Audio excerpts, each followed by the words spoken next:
श्रीमती लता मंगेशकर, कुछ दिन पहले उनका देहांत हुआ। क्या लगता है आसान था जीवन उनका?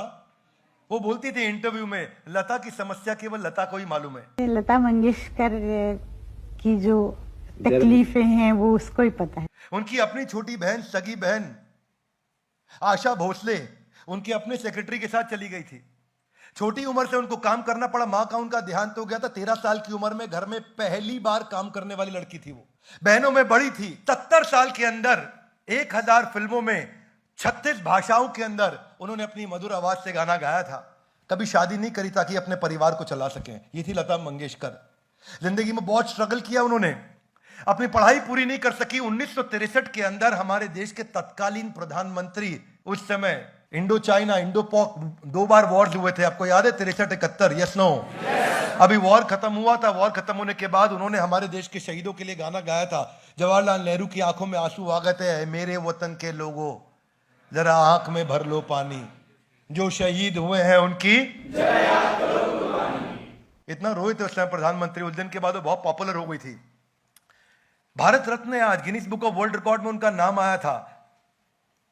पर इस श्लोक को आप उनके आखिरी जो उनके देहांत पे गाना गाया गया, उससे आप समझ सकते हो क्या था वो गाना। नाम गुम जाएगा, चेहरा ये मेरी आवाज, घर याद रहे।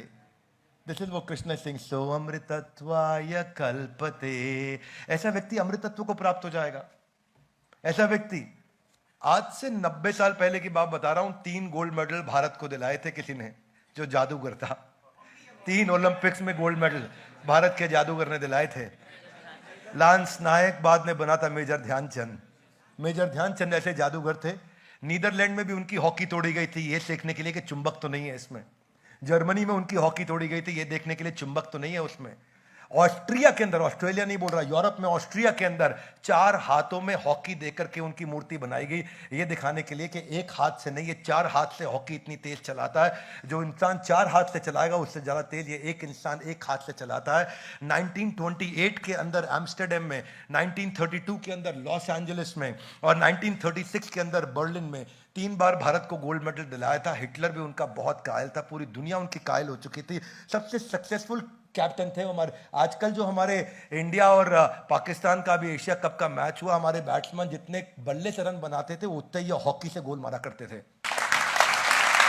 इन्होंने अपने करियर स्पैन में 1000 गोल मारे थे। इनको ना बोला, मैग्नेट मैन बोला जाता था वहां पे अखबारों में इनको। मैग्नेट मैन ऐसे थोड़ी बन जाता है, जो तपस्या करी नंगे पांव खेलते थे। ये जो तपस्या इन्होंने रेत के अंदर नंगे पांव खेल खेल करके 16-16 घंटे, सवेरे 4 बजे चालू करते थे और रात को 8 बजे खत्म करते थे। 16 घंटे की प्रैक्टिस पे गोल्ड मेडल आया था भारत में। सारी सुविधाओं के अभाव के अंदर ध्यानचंद ने टीम तैयार करी थी। इसमें सुख और दुख, मान और अपमान सब कुछ आया था, सब कुछ हो चुका था। और आज वो जो खेल रत्न अवार्ड है, वो मेजर ध्यानचंद खेल रत्न अवार्ड हो चुका है। उनके देहांत के 40 साल के बाद भी प्रधानमंत्री आज उन्हें याद करते हैं। हम उन्हें यहां याद कर रहे हैं। ये कृष्ण कह रहे हैं कि जब आप सुख दुख मान अपमान को सहलोगे तो आपको ये रिजल्ट मिलता है। सो अमृतत्वाय कल्पते।